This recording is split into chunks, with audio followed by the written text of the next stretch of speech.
ክቡራን ሊቃውንተ ቤተ ክርስቲያን፣ ካህናት አባቶች፣ የወንጌል ሰባክያን መምህራን፣ ዲያቆናት ወንድሞች፣ በዚሁ ካቴድራል የምታገለግሉ ልዩ ልዩ መንፈሳውያን አገልጋዮች፣ ምእመናትና ምእመናን፣ አባቶች፣ እናቶች፣ ወንድሞች፣ እህቶች፣ ይህ ድምፅ የሚሰማችሁ የሰንበት ዕረፍት በእግዚአብሔር ቤት በምስጋና ይገባል ብላችሁ በማለዳ ለምስጋና ለልዩ ሰማያዊና መንፈሳዊ በረከት ወደዚህ የመጣችሁ ሁላችሁ ኦርቶዶክሳውያን ክርስቲያኖች ሁሉን በያዘ አንድ አምላክ በሚሆን በላይ በሰማይ በታች በምድር ስሙን ለማመስገን ክብሩንም ለመውረስ በተፈጠሩ ለምስጋና በሚተጉ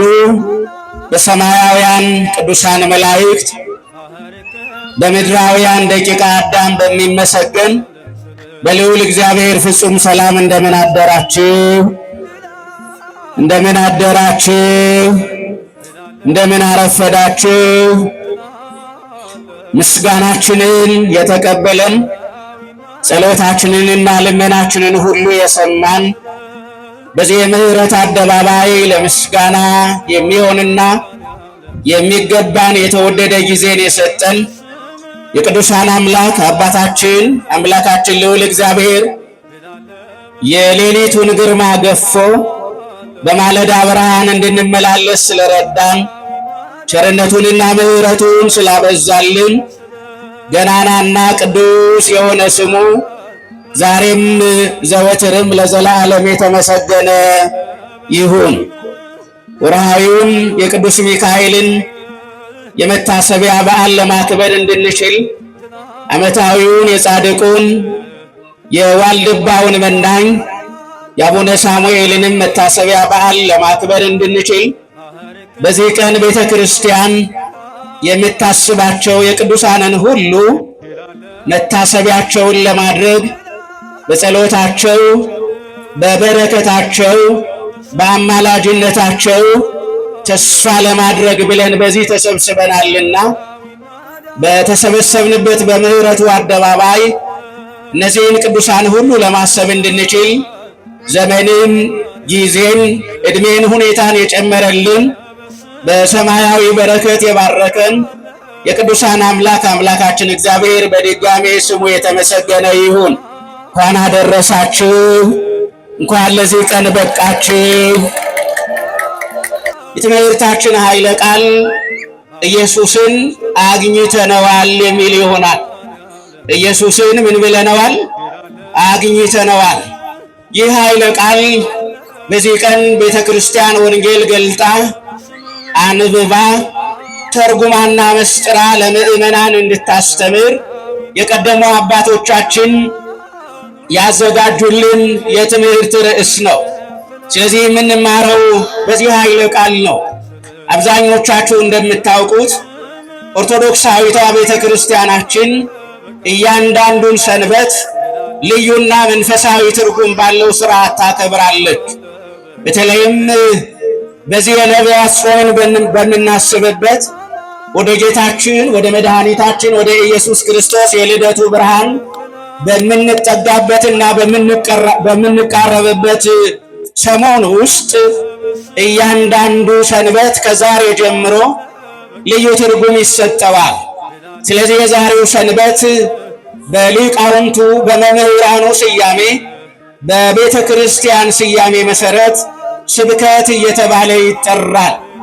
ቀደም ብሎ እንደተገለጸውም ይህ ሳምንት ወይም ይህ ቀን ከጌታችን ከመድኃኒታችን ከኢየሱስ ክርስቶስ ከንዑሳን በዓላት መካከል አንደኛው የሚታሰብበት ቀንም ነው።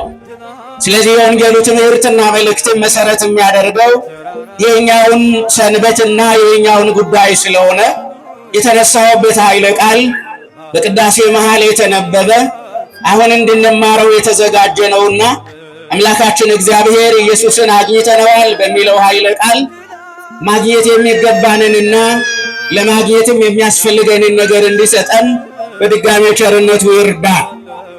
በዚህ የትምህርት ኃይለ ቃል ወይም ርዕስ የትምህርቱ ዋና ዓላማና መልእክት ምንድነው ከተባለ አንዳንዶች ኦርቶዶክሳዊቷን ቤተ ክርስቲያን ኢየሱስን አትሰብክም፣ መሰረቷ የኢየሱስ ክርስቶስ ትምህርት አይደለም፣ ኢየሱስን አታውቅም እያሉ አፋቸው እንዳመጣላቸው ሁኔታው እንደፈቀደላቸው የሚናገሩ ስላለ የትምህርቱ ዋና ዓላማና መልእክት ኦርቶዶክሳዊቷ ቤተ ክርስቲያን መሰረቷና ትምህርቷ የኢየሱስ ክርስቶስ ቃልና የኢየሱስ ክርስቶስ ወንጌል እንደሆነ በጥቂቱ ለመመልከትና ለመረዳት እንድንችል እሱን የሚያብራራ ነው። እንግዲህ ረከብናሁ ለኢየሱስ ኢየሱስን አግኝተነዋል የሚለው ኃይለ ቃል ቀደም ብዬ እንደነገርኋችሁ የዮሐንስ ወንጌል ምዕራፍ 1 ቁጥር 45 ላይ የተመዘገበ ነው። ይህን ኃይለ ቃል የተናገረው ደግሞ ከመጀመሪያዎቹ ክርስቶስን ወደው መከተል ከጀመሩት ደቀ መዛሙርት መካከል ፊልጶስ የሚባለው ደቀ መዝሙር ነው። ፊልጶስ ከመጀመሪያዎቹ የክርስቶስ ደቀ መዛሙርት መካከል አንዱ ነው።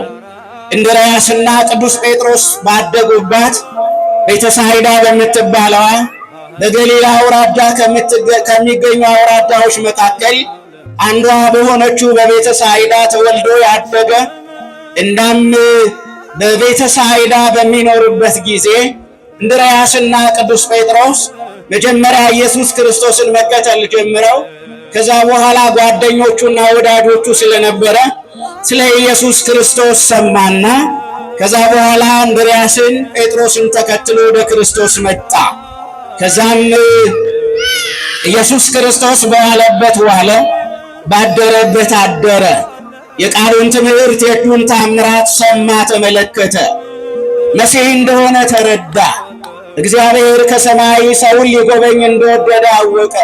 የእግዚአብሔር የቸርነትና የምሕረት ዘመን ነቢያት የተናገሩት ትንቢት፣ ነቢያት የጸለዩት ጸሎት፣ በብሉይ ኪዳን የነበሩ ቅዱሳን አባቶች የሰዉት መስዋዕት ፈኑ እዴከ እማርያም ልጅህን ከላይ ከሰማይ ወደኛ ላክ።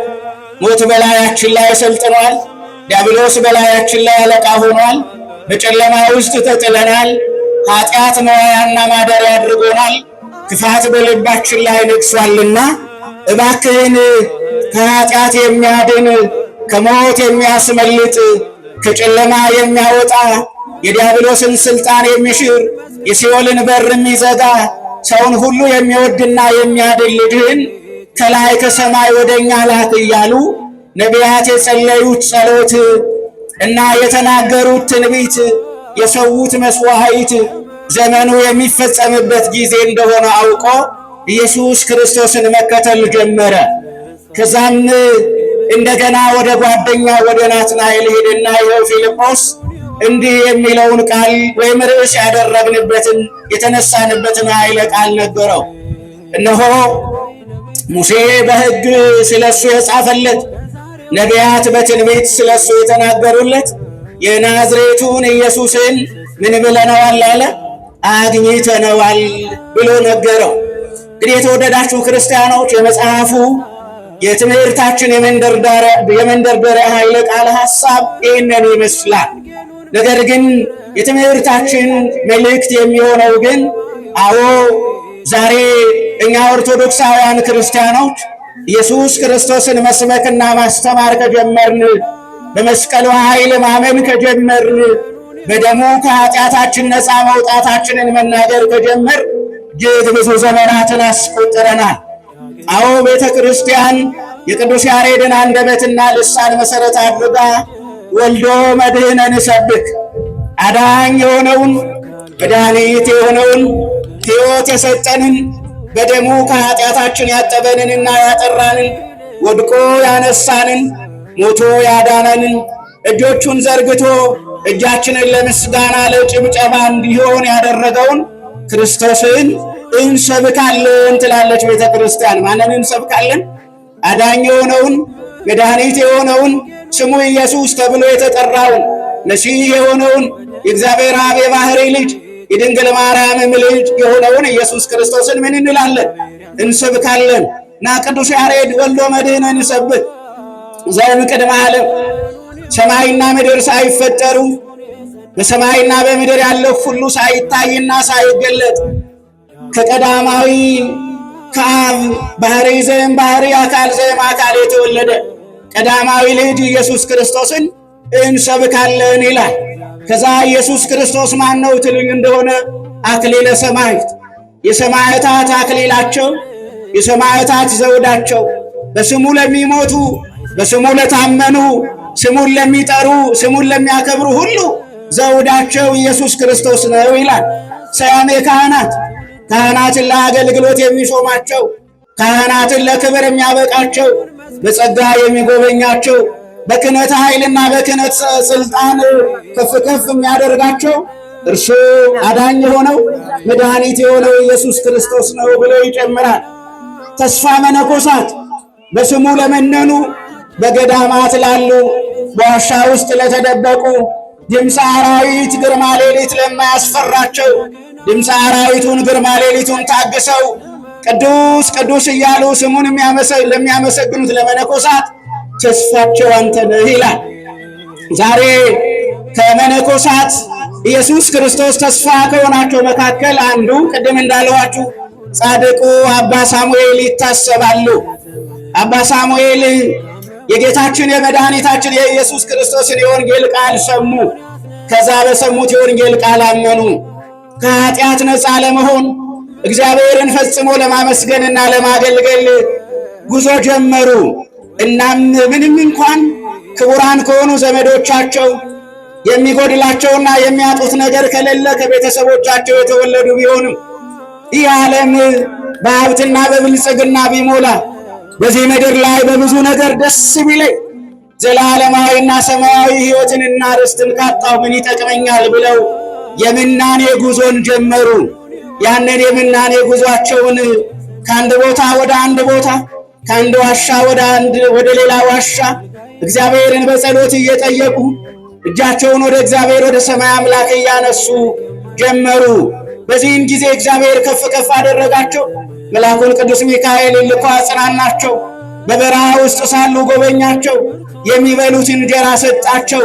አራዊት እንዲታዘዟቸው፣ አንበሳ እንዲሰግድላቸው፣ ሰውን ነጥቀው የሚበሉ ሁሉ በአጠገባቸው በእግራቸው ስር ተቀምጠው ቀና ብለው ሲጸልዩ እንዲያዩአቸው እግዚአብሔር በአራዊት ላይ ሾማቸው። በሚበሉና በሚነጥቁ ለሰው ልጅ ጨካኝ ተብለው በተመደቡ በእነሱ ላይ ሾማቸው። እናም አራዊት እየመጡ በእግራቸው ስር ይሰግዱ ነበረ ይላል። የእግዚአብሔር ስም የተመሰገነ ይሁን። ስለዚህ ጌታችን መድኃኒታችን ኢየሱስ ክርስቶስ ለእነ አባ ሳሙኤል ተስፋ ነው። ዛሬም በገዳማት ላሉ በስሙ ለሚሞቱና ለሚገደሉ ሬሳቸው ለሚጣል ደማቸው ለሚፈስ መከራ ለሚቀበሉ አንገታቸው ለሚቆረጥ እጃቸው ለሚቆረጥ በስሙ ለታመኑ ሁሉ ተስፋ መድኃኔ ዓለም ኢየሱስ ክርስቶስ ነው። አዎ ነቢያት ሰበክዎ ሰማዕተ ኮንዎ፣ ነቢያት ስሙን እየጠሩ ሰበኩት፣ ምስክር ሆኑት። ስለዚህ ነቢያት የሰበኩት ምስክር የሆኑት መድኃኔ ዓለም ኢየሱስ ክርስቶስን ፊልጶስ አግኝተነዋል። የተወደዳችሁ ክርስቲያኖች፣ አንዳንዶች በሥራ ቦታችሁም በመንገድም ላይ በልዩ ልዩ እናንተና እነርሱ በምትገናኙበት ስፍራ ሁሉ ኢየሱስን ተቀበል የሚል ቃል ሊነግሯችሁ ይችሉ ይሆናል። መልሳችን ሊሆን የሚገባ እኔማ ኢየሱስ ክርስቶስን በ40 ቀን አግኝቼዋለሁ፣ እኔማ ኢየሱስ ክርስቶስን በ80 ቀን ምን ብየዋለሁ? ተቀብየዋለሁ። ጌታዬ እርሱ ነው፣ የማመልከው እርሱን ነው፣ የምታዘዘው ለእርሱ ነው፣ የምሞተው ለእርሱ ነው፣ የምኖረው በዚህ ምድር ላይ በእርሱ ስም ታመኘ ነው። ጌታዬ ነው፣ መድኃኒቴ ነው፣ ጠባቄ ነው፣ ረዳቴ ነው። ከሲኦል ጨለማ ያወጣኝ እሱ ነው። ከመከራ የሚያድነኝ እርሱ ነው። በሰው ፊት ሞገስ ባገኝ ሞገስ የሆነኝ እሱ ነው። ሰው ይቀበለኝ ተቀባይነት እንዳገኝ ረዳኝ እርሱ ነው። ስለዚህ ኢየሱስ ክርስቶስን አግኝቼዋለሁ ነው መልሳችን ሊሆን የሚገባ። ሁላችንም በ40ና በ80 ቀን ማንን አግኝተነዋል? ማንን አግኝተነዋል? የድንግል ማርያም ልጅ ኢየሱስ ጌታ ሆኖናል አልሆነንም? መድኃኒት ሆኖናል አልሆነንም? ፈዋሻችን ማን ነው? በመስቀል ላይ እጁን ዘርግቶ እጃችንን ዳሶ ያዳነን ማን ነው? ስለኛ ቆስሎ ቁስላችንን ያደረቀልን ማን ነው? ስለኛ የተጠማ የሕይወት መጠጥ የሆነን ማን ነው? ስለኛ የተራበ እንደገና የዘላለም እንጀራና ምግብ የሆነን ማን ነው? ኢየሱስ ክርስቶስ። ክብር ምስጋና ለገናና ስሙ ይሁን። ስለዚህ ዛሬ ያላችሁ ወጣቶች፣ ዛሬ ያላችሁ እናቶች፣ ዛሬ ያላችሁ እህቶች፣ ወንድሞች እንደ ፊልጶስ ነው ማለት ያለባችሁ። አዎ ሙሴ በሕግ የጻፈለትን ምን ብሎ ነቢዬ ያነስ ለክሙ ዘከማየ መሃዊክሙ በዘዳግም 18:15 ላይ ሙሴ በሕግ እንደኔ ያለ ነቢይ ከኔ የሚልቅ ነቢይ እኔ በደብረ ታቦር የምመሰክርለት ነቢይ ያስነሳላችኋል፣ ወሎቱ ስምዑ እርሱን ግን ስሙት ብሎ እንደመሰከረለት በዘዳግም 28:66 ደግሞ ስቅልተ ትሬ እስራኤል ለሕይወትከ ቅድመ ኃይንቲከ ወየትታመና እስራኤል ሆይ ጌታህን መድኃኒትህን ሕይወትህን አዳኝህን ኢየሱስ ክርስቶስን በመስቀል ተሰቅሎ ታየዋለህ፣ ነገር ግን አታምንበትም እያለ ሙሴ በሕግ የጻፈለት ነቢያት ይወርዳል ይወለዳል ብለው ትንቢት የተናገሩለት አዎ ጌታችን መድኃኒታችን ኢየሱስ ክርስቶስ ወርዶ ተወልዶ እኛን ጎብኝቶናል፣ አግኝተነዋል፣ አግኝቶናል፣ ፈውሶናል፣ ፈውሱን ተቀብለናል፣ አድኖናል፣ መድኃኒት ሆኖናል። ስለዚህ ከጨለማ ያወጣን ብርሃን የሆነን ኢየሱስ ክርስቶስን አግኝተነዋል ነው መልሳችን።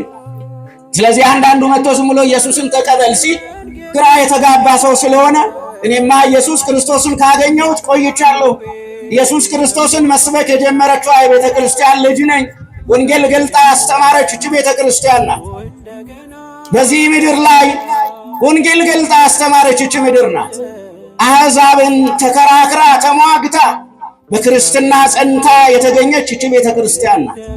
ብዙ አባቶችን የብዙ አባቶችን አንገት የብዙ አባቶችን ሕይወት በሰማዕትነት ገብራ በዚህ ምድር ላይ የወንጌል ብርሃን እያበራች የምትገኘው እቺ ቤተ ክርስቲያን ናት። ስለዚህ ጌታችን መድኃኒታችን ኢየሱስ ክርስቶስ የሰማዕታት አክሊል የሆነ ካህናትን የሾመ የመነኮሳት ተስፋ የሆነውን ኢየሱስ ክርስቶስን በልባችን አትመነዋል።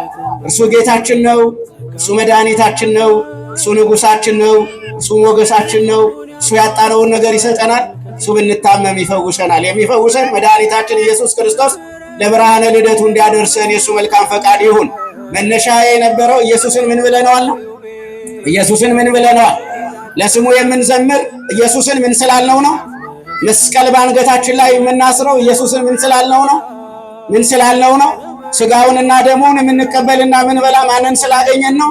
ኢየሱስን ስላገኘን ነው። እሱም እኛን ዛሬ አግኝቶናል፣ ባርኮናል፣ ቀድሶናል፣ ምሕረት ሰጥቶናል፣ ቸርነት አብዝቶልናል፣ በጸጋ በኃይል ጎብኝቶናልና ስሙ የተመሰገነ ይሁን። የመልአኩ የቅዱስ ሚካኤል አማላጅነትና እርዳታ የጻድቁ የአቡነ ሳሙኤል ጸሎታቸው በረከታቸው አይለየን።